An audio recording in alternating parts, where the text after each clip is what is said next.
The nationwide right to an abortion ended last week when Roe v. Wade was overturned by the Supreme Court. That ended the procedure immediately in Kentucky, but WDRB's Conroy DeLucia explains how a lawsuit could block that ban. Conroy?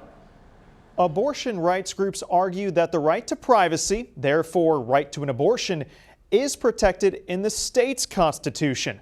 Regardless of what happens in this case, the future of the procedure is up to Kentucky voters.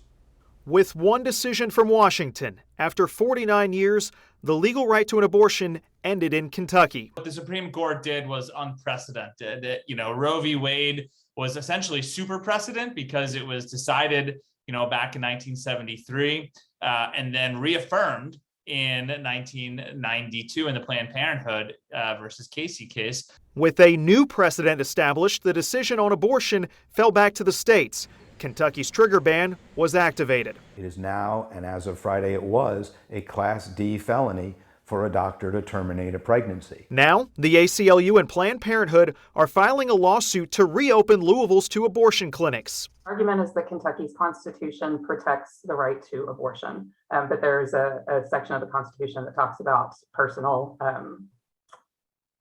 privacy and bodily autonomy. University of Kentucky law professor Josh Douglas says it's unclear if the ACLU's argument would be successful in court. That's not something that has been really pushed previously because the U.S. Supreme Court had recognized a woman's right to choose under the U.S. Constitution. Sam Markison from U of L's Brandeis School of Law says they do have a case. However, even if they do prevail, that victory could be short-lived.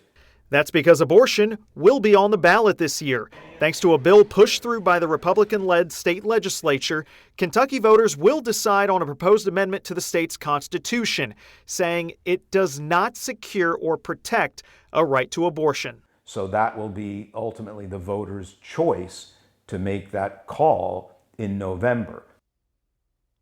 The Republican and pro-life Attorney General Daniel Cameron is named in that lawsuit, and his office sent a response to our request for comment.